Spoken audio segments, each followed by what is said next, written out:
Good morning! Kumain na ba kayo? Nag-breakfast na kayo? Ayun tayong special na almusal.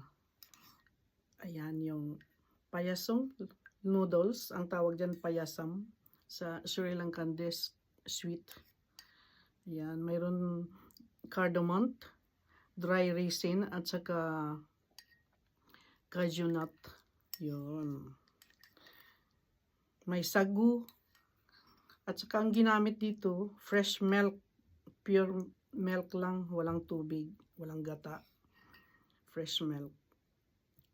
Kain tayo guys.